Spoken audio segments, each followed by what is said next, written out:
शुभविवाह या मालिकेच्या 7 फेब्रुवारीच्या जबरदस्त भागामध्ये अभिजितच्या बद्दल एक जबरदस्त सत्य समोर येणार आहे। आणि आता रागिणी ज्या घरात दडून बसले त्या घरात दडले जबरदस्त सत्य आकाश आणि भूमी समोर आलेला आहे। आता हे सत्य काय आहे, अभिजितची एंट्री कशी झाली, अभिजित मेला नाही का, अनेक प्रश्नांची उत्तरे या व्हिडिओमध्ये मिळणार आहेत। व्हिडिओ शेवटपर्यंत नक्की पहा। 7 फेब्रुवारीच्या भागामध्ये आकाश देवाची इकडे म्हणजे माघी गणपतीची पूजा करत असतो आणि भूमी आणि आकाश यांच्या वतीने सगळं सागर संगीत पूजन होत असतं। आणि आता जे मंडळाची लोक असतात ते पण खुश असतात, त्यांची इच्छा पूर्ण झालेली असते। भूमी आणि आकाश यांच्या हातूनच माघी गणपतीचं आता पूजन झालेलं असतं। सगळेजण आरती म्हणतात आणि आता मंडळाचे अध्यक्ष अनाउन्स करतात, आज आपल्या मंडळाचा 51वा माघी गणेशोत्सव आहे आणि त्या निमित्ताने आकाश महाजन आणि भूमी महाजन यांच्या हस्ते छानपैकी पूजन झालेलं आहे आणि त्यामुळे आपल्याला जे काही करायचं होतं ते साध्य झालेलं आहे। आजचा महाप्रसाद सुद्धा आकाश महाजन आणि भूमी महाजन तुमच्या हस्तेच त्याचं वाटप होणार आहे। तुम्ही या प्रसादाचं वाटप करावं असं म्हणत दोघांनाही त्या प्रसादाचं वाटप करण्यासाठी अध्यक्ष विनंती करत असतात। मग आकाश आणि भूमी दोघजण प्रसादाचं वाटप करण्यासाठी दोन्ही साईडला आता हे करतात। भूमी सांगत असते, आकाश खरंच खूप छान झालं ना गणेशोत्सवाचं हे सगळं, म्हणजे आपण इकडे आलो म्हणून खूप छान झालं, आपल्याला या सगळ्यामध्ये आनंद मिळालेला आहे असं म्हणत दोघजण खूप खुश होतात। आणि गणेशोत्सवाच्या या सगळ्या सोहळ्यामुळे थोडंफार का होईना पण आकाश आणि भूमी यांच्या मनावरचा ताण हलका झालेला असतो। तोपर्यंत आता इकडे एक एक करत आकाश महाप्रसाद देत जिथे रागिणी बसलेली असते तिकडे येते। रागिणीने तोंडावरती पांघरून घेतलेलं असतं आणि आता ती आकाशकडे पाहत नसते। त्यावेळेला आकाश म्हणतो, ओ ताई घ्या ना प्रसाद असं म्हणत आकाश आता रागिणीला प्रसाद देतो। रागिणीच्या चेहऱ्यावरचं ते कंबळ बाजूला येतं आणि आकाशला जबरदस्त धक्का बसतो। आकाश आता रागिणीकडे पाहायला लागतो, रागिणी आकाशकडे पाहते आणि तिला खूप मोठा धक्काच बसतो।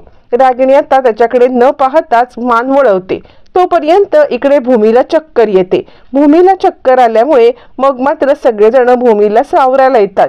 ज्या वेळेला सगळेजण भूमीला सावरतात त्याच वेळेला तिथे आता आकाश त्या आत्याकडे न बघता इकडे भूमीकडे येतो आणि भूमी काय झालं असं म्हणत भूमीला सावरायला लागतो।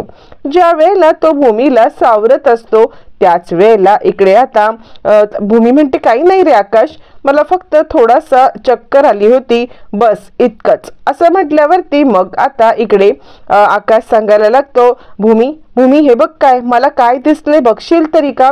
त्यावरती भूमी म्हणते, काय झालं आकाश। त्यावरती आकाश सांगायला लागतो, अगं मी इथे आत्याला पाहिलं होतं। भूमी म्हणते, काय। यावरती भूमी आणि आकाश दोघजण मागे वळून पाहतात पण तिथे कोणीच नसतं। भूमी म्हणते, कुठे आत्या। यावरती आकाश म्हणतो, मी आत्ता इथे पाहिलं होतं, माहितीये का, मी खरंच पाहिलं होतं आणि मी तिला हे सांगत होतो आणि बोलत होतो तोपर्यंत तुला इकडे चक्कर आली म्हणून मी मागे वळून पाहिलं तर तू तिथे होतीस आणि नंतर आता आत्या दिसतच नाहीये।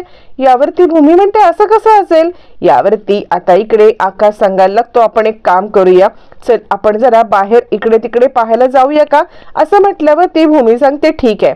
मग आकाश आणि भूमी जिथे जिथे रागिणी जाण्याची शक्यता असते तिथे आता जाण्यासाठी निघतात। तोपर्यंत आता ते बाहेर येतात। बाहेर आल्यावरती ते इकडे तिकडे सगळीकडे जिथपर्यंत त्या वेळामध्ये पोहोचण्याची शक्यता आहे त्या वेळामध्ये पोहोचण्याचा प्रयत्न करतात आणि तोपर्यंत त्यांना कुठेही रागिणी दिसत नाही आणि म्हणून आता आकाश आणि भूमी दोघं अस्वस्थ होतात। आकाश जरा जास्तच अस्वस्थ झालेला असतो, त्याला या सगळ्यामध्ये काय करावं काय करू नये, रागिणी आत्याला कसं शोधू कसं नाही शोधू हा आता सतत त्याच्या मनामध्ये प्रश्न येत असतो आणि त्याला कधी एकदा रागिणी आत्या आपल्याला भेटते असं झालेलं असतं। हे सगळं चालू असताना भूमीच्या मनामध्ये विचार येतो की खरंच आकाशला रागिणी आत्या दिसल्या असतील का, काय घडलं असेल असा विचार करत ती इकडे तिकडे पाहते आणि ती आकाशला सांगायला लागते, आकाश अरे इथे तर कोणीच नाहीये आत्ता तर इतक्या वेळामध्ये आपण जितका परिसर बघितला तितक्या परिसरापेक्षा लांब आत्या जाऊ शकत नाही. मग काय आहे, कुठे गेली असेल आत्या? आकाश म्हणतो खरंच कळत नाही, पण मी भूमी तिला पाहिलं होतं, मी माझ्याच डोळ्याने तिला पाहिलं आणि म्हणून मी सांगतोय ना की ती होती तिकडे. यावरती भूमी म्हणते ठीक आहे, आपण शोधूया आत्यांना, पण तू इतका स्वतःला त्रास करून घेऊ नकोस. असं म्हणत भूमी आता जितकं शोधता येईल तितकं शोधते आणि आकाशला समजवण्याचा प्रयत्न करते आणि ती आकाशला सांगायला लागते की आपण आता घरी जाऊया. असं म्हटल्यावरती मग मात्र आकाश भूमीची गोष्ट ऐकतो आणि दोघं जण घरी येतात. दोघं जण जिथपासून घरी आलेले असतात तिथपासून दोघं जण गप्प बसलेले असतात आणि दोघं गप्प बसलेले असल्यामुळे मग मात्र आता इकडे लगेचच आजीला लक्षात येतं. आजीच्या लक्षात येतं की काहीतरी गडबड आहे, हे दोघं जण असे गप्प का बसलेत. त्यावरती मग आता आजी म्हणायला लागते काय रे, काय झालंय, तुम्ही दोघं जण अशा पद्धतीने का गप्प बसलेले आहात. यावरती भूमी सांगते खूप मोठा आम्ही जिकडे गेलो होतो ना तिथे थोडासा गोंधळ झाला.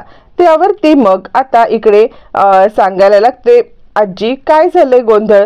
मग आकाश म्हणतो अगं आम्ही मागी गणपती उत्सवाच्या इथे गेलो होतो ना तेव्हा भिकाऱ्यांच्या लाईन मध्ये मी जेव्हा प्रसाद देण्यासाठी पोहोचलो त्यावेळेला मी तिथे आत्याला पाहिलं. आजी म्हणते काय, कसं शक्य आहे हे सगळं. यावरती आकाश म्हणतो हो आजी, अगं मी तिथे गेलो होतो ना आणि त्याच वेळेला मला कळलं की तिकडे आत्या आहे, मी तिला आवाज पण दिला, पण त्याच वेळेला भूमीला चक्कर आली म्हणून मी मागे वळून पाहिलं आणि ती तिकडून गायब झाली होती.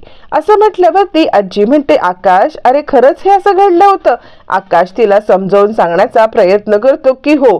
त्यावरती भूमी म्हणते मला सुद्धा आजींचं म्हणणं पटते. म्हणजे बघ ना आकाश, किती वेळासाठी त्या तुला दिसल्या, म्हणजे तोपर्यंत मला चक्कर आली आणि काही सेकंदाच्या अंतरात त्या कशा काय गायब होतील. मला न थोडंसं काहीतरी वेगळं वाटते. असं म्हणत भूमी आकाशला आपल्या परीने समजावण्याचा प्रयत्न करत असते. आकाश म्हणतो म्हणजे तुम्हाला काय बोलायचंय. यावरती भूमी म्हणते अरे नाही, तुझ्या डोक्यात सतत रागिणी आत्याचाच विचार असतो ना, म्हणून मला असं वाटलं की तू न रागिणी आत्याचाच विचार करत सतत असल्यामुळे तुला कदाचित भास झाला असेल का. असं म्हटल्यावरती मग आता इकडे आकाश म्हणतो काय बोलतेस तू भूमी, तुला काय कळतंय का तू काय बोलतेस ते. मी ज्या वेळेला तिकडे गेलो होतो ना त्यावेळेला या सगळ्यामध्ये मी पाहिलं की तिथे स्वतः रागिणी आत्या होती आणि रागिणी आत्याला मी पाहिलं, मी तिला आवाज पण दिला आणि या सगळ्यामध्ये ती तिथे होती आणि तुला चक्कर आल्या या दरम्यान ती निघून गेली. यावरती भूमी म्हणते पण आकाश अरे इतक्याशा वेळात ते कुठपर्यंत जातील, आपण बाहेर पण जाऊन बघितलं. यावरती आजी सुद्धा भूमीला सपोर्ट करत म्हणते हो आकाश, मला सुद्धा भूमीचं म्हणणं पटते. म्हणजे बघ ना, तुला लक्षात येतंय का की जर का रागिणी तिकडे असती तर तुला कुठेतरी ती दिसली असतीस ना. असं म्हटल्यावरती मग मात्र आकाश म्हणतो तुम्ही काय समजताय, मला भास होतोय का. यावर भूमी म्हणते तसं नाही रे, तू सतत डोक्यामध्ये झोपेमध्ये तोच तोच तोच तोच विचार करतोस ना, म्हणून कदाचित तुला रागिणी आत्यांचा भास पण झालू शकला असेल असं आम्हाला म्हणायचंय. आकाश आपल्या मतावरती ठाम असतो. मी जे काही बघितलं ते खरं होतं, मी खरंच बघितलं की तिकडे आत्या होती असं म्हणत आकाश आता या सगळ्यामध्ये ठाम राहिलेला असतो आणि तो सांगतो ते काही नाही, मला मनामध्ये जरी खंत असली तरी मला माझ्या डोळ्यांवरती विश्वास आहे. मी पाहिलेला आहे की रागिणी आत्या तिकडे होती, हे मी माझ्या डोळ्यांनी पाहिले. आणि आता आकाश दोघींवरती पण चिडतो, तुम्ही दोघी जणी मला या सगळ्यामध्ये काय वेड्या समजता का. तुम्हाला काय वाटतं की मला या सगळ्यामध्ये भास झालाय का. नाही, तुम्ही मला वेडच ठरवलेत का. असं म्हणत आकाश खूपच हायपर होतो. भूमी त्याला समजवण्याचा प्रयत्न करते आणि भूमी त्याला सांगायला लागते नाही रे तसं काही नाहीये. म्हणजे असं म्हणत ते दोघी जणी त्याला समजवत असतात पण आकाश काही ऐकून घ्यायला तयार नसतो. त्याला या सगळ्यामध्ये म्हणजे 100% विश्वास असतो की काहीही झालं तरी सुद्धा या सगळ्यामध्ये आता आपण बघितले तेच सत्य आहे. आणि तोपर्यंत आजी भूमीला शांत करते. हे सगळं चालू असताना अचानकपणे काही माणसं घरात यायला लागतात आणि ती माणसं घरात आलेली पाहून आकाश म्हणतो या. असं म्हटल्यावरती आकाश आता तिकडे बोलवतो त्यांना आणि आता आकाशने बोलवल्यावरती ते आत येतात. आकाश म्हणतो यावरती भूमी आणि आजीला काहीच कळत नाही की आकाशने या माणसांना का बोलवले।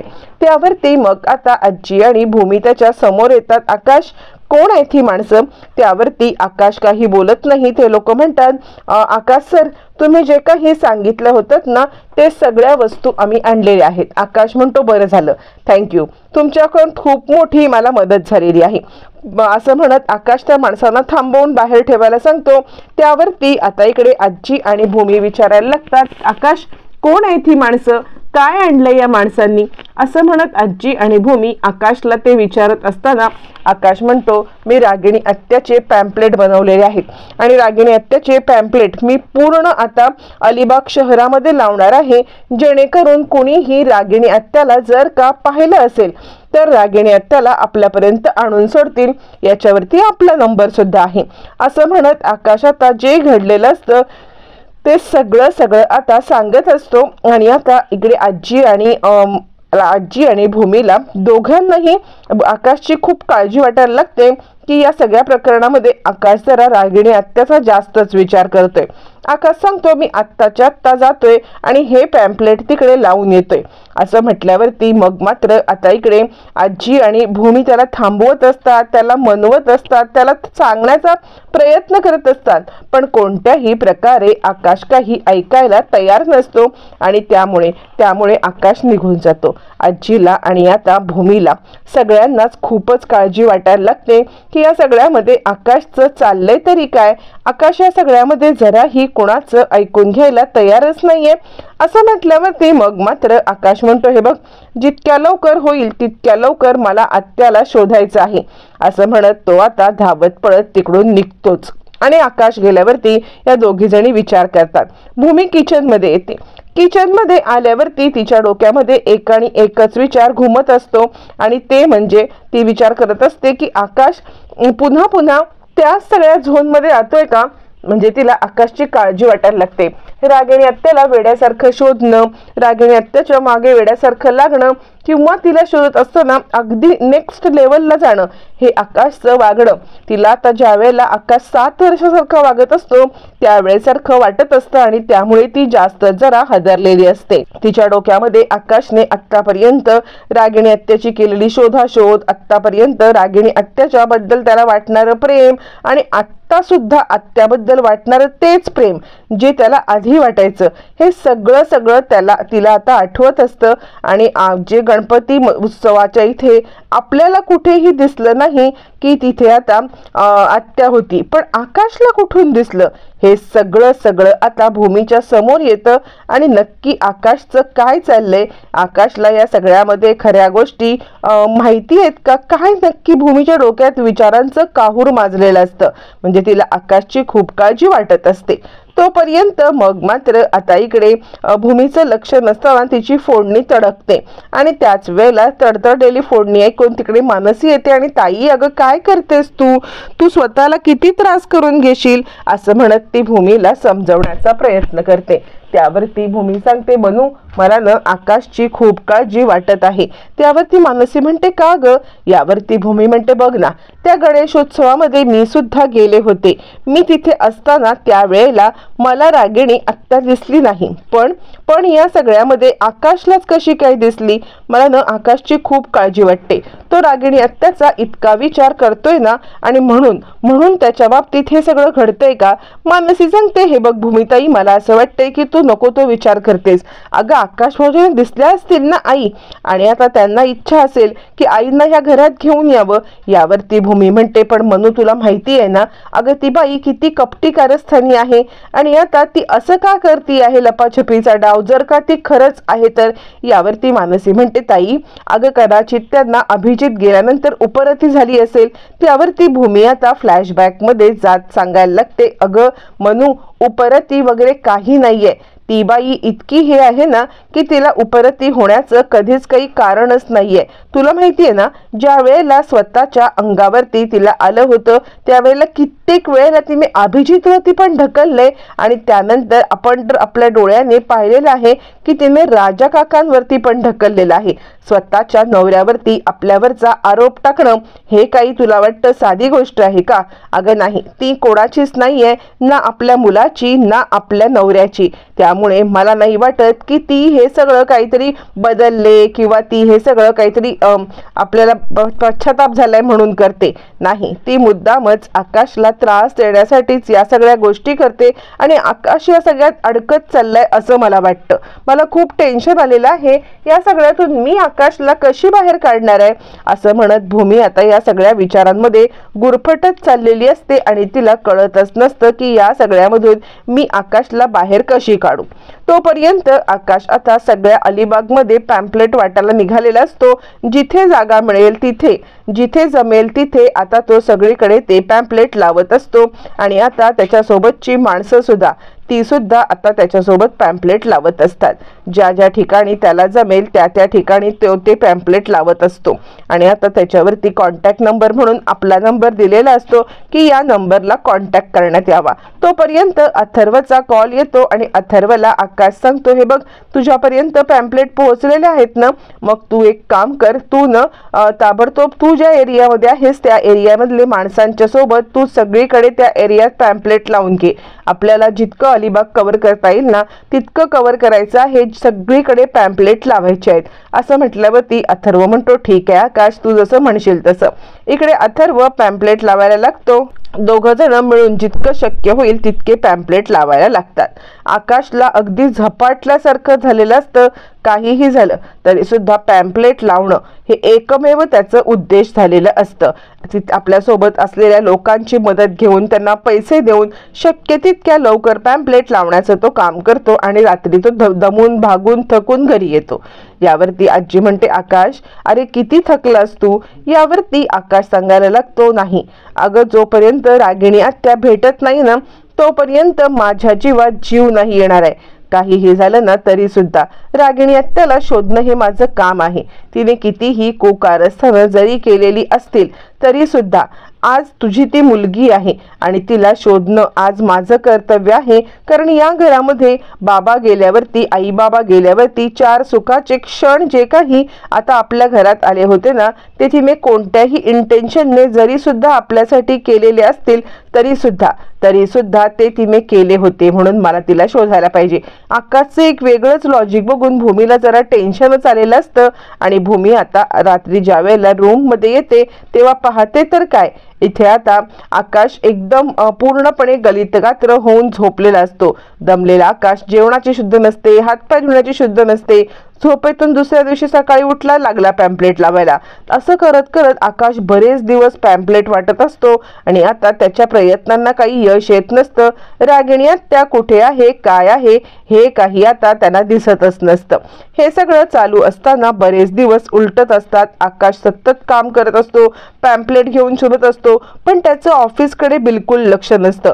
ऑफिसमधून कधीही काहीही झालं की तो अथर्वला कामासाठी पाठवायचा किंवा अथर्व तू हे सगळं बघ. काहीही झालं तरी सुद्धा या सगळ्यामध्ये तू आता ऑफिसची सगळी जबाबदारी घे. सगळ्या सह्यांची ऑथॉरिटी तो अथर्वला देतो आणि एक एक करत आता मात्र तो फक्त आणि फक्त रागिणी आत्याला शोधत राहतो.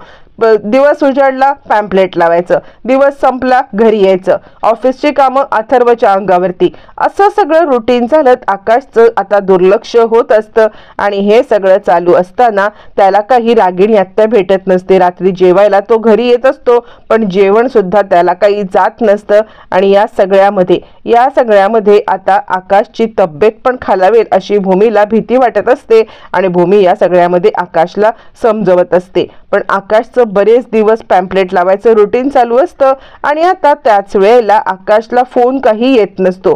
पण अचानकपणे रात्रीच्या वेळेला जेव्हा आकाश घरी असतो तो गायकवाडांना कॉल करतो. गायकवाड सर, मी तुम्हाला सारखा फोन करून त्रास देतोय, पण काही खबरबात लागली का? गायकवाड म्हणतात, नाही आकाश सर, ज्या वेळेला काही खबरबात लागेल आम्ही तुम्हाला सांगू ना, तुम्ही उगाच स्वतःला त्रास करून घेऊ नका. असं म्हणत ते आकाशला समजवण्याचा आपापल्या परीने प्रयत्न करत असतात. मग आकाश फोन ठेवतो आणि आता उदास होतो आणि तो भूमीला सांगत असतो, खरंच रागिणी आत्या मला नाही का भेटणार?